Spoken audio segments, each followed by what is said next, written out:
Joe Brissett.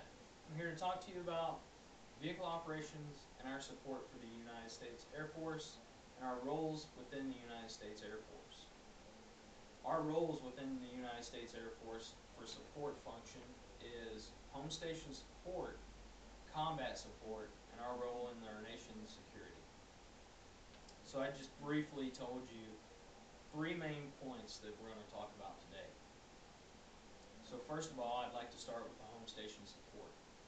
Home station support for vehicle operations is critical to each and every base that we're stationed at. Each base is different. Each base has different airframes. Each base has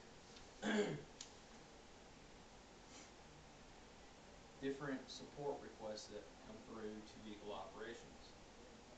Our main types that we support is bus service, shuttle service, forklift, tractor trailer support, forklift support, taxi support, distinguished visitor support, and of course the mobility function for each base.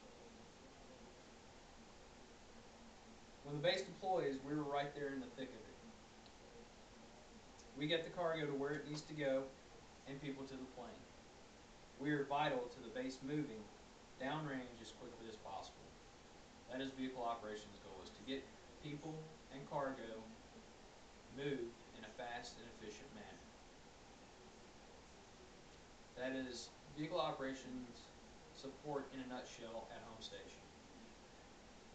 So I quickly just mentioned some things about vehicle operations at home station. What we do to support the base with transportation and in the forms of bus, tractor trailer combinations, forklift, bus, distinguished visitor visit, taxi support, and of course mobility function support. Next, I want to talk to you about vehicle operations role in combat support when we deploy. When we deploy, we normally deploy to Iraq or Afghanistan in support of the combat convoy mission, whether it be gun truck support or line haul convoy support. The two differences between those are gun truck support is supplying security for the convoys that are on the road. Now on the flip side, you have line haul. Line haul is the tractor trailer drivers that are actually hauling the cargo into Iraq or Afghanistan. Vehicle operations has done both of these, and at times we have done both at the same time. Now, the other difference between gun trucks and line haul support is gun trucks, we operated those out of Iraq and in Afghanistan. But then the line haul support, which has primarily been operated out of Kuwait, and probably since 2007, and with the line haul support in Iraq, we would run from Kuwait north, which would create longer convoys, and sometimes be gone longer as well.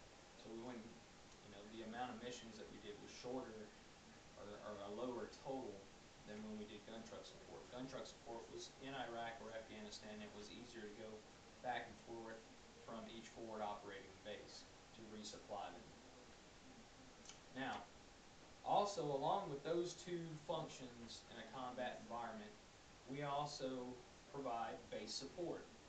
It's our normal deployed function, which is also our normal home station function as well, which I've already discussed. Our home station function, we provide bus, tractor trailer support, forklift support, shuttle support, taxi support, distinguished visitor support, and of course the mobility function, which is also an integral part for a deployed location. In the deployed location, we have to have those functions there, just like we do back stateside. It's just as important for both locations because you have to deploy there and you have to deploy back. It's the same concept both ways. So we do have people that do that, but it's, as of right now, until everything calms down with Iraq and Afghanistan, it's very few and far between that people do those kind of base support missions like we did probably 10 years ago. So I just talked about vehicle operations combat support function and how we provide convoy support and base support to our warfighters. Now I'd like to talk to you about vehicle operations' role in the security of our nation. So besides what we talked about in the combat support, our role for the security of the nation is wide-reaching. We have a hand in major exercises for the Army, Navy, Marines, Coast Guard. Also, even for National Guard or National Air Reserve, whichever one you want to, the Guard component, the Reserve component. If they have a Homeland Defense training exercise, we have some kind of play or some kind of hand in that exercise as far as transportation vehicle operations is concerned. If they need vehicles, we're going to be there for them.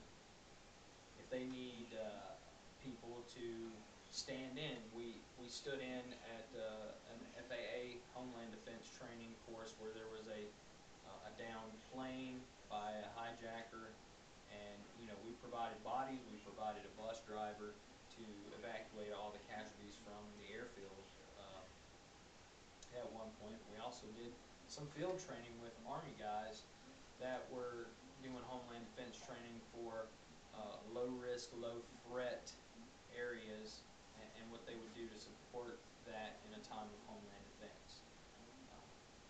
Not only vehicle operations, but all the Air Force also has a role in nuclear surety. A couple of years ago we had a problem with the Air Force missing a few parts that shouldn't have gone missing because they're of high security, and it dealt with the nuclear program. Something that we have to do as a military service and as a nation is protect our nuclear stockpile and not let other people get that information into their hands so they can use it against other nations or ourselves for that matter. It's something that we had to revamp, and we had to go back through and figure out what we needed to do to make it better. Also, on top of that, we play a large role in humanitarian efforts and natural disaster recovery efforts. Katrina was a good example. There was a lot of people that were involved with the Katrina relief efforts. There was also a large contingent of Air Force personnel down there that were providing transportation and providing any kind of movement, tractor-trailer support, vehicle support, moving people from place to place, just to help them get back on their feet. So not only do we provide security for the nation, but we help them heal as well. A lot of people don't see that. So they all require some type of transportation. Every instance requires some kind of transportation, which involves my career field, vehicle operations. So today I've talked about vehicle operations support for the United States Air Force mission, and I hope that this information has given you some insight into vehicle operations and how we provide support for home station, combat support, and our role in our nation's security. I hope you enjoyed the briefing. Thank you very much. Have a good evening.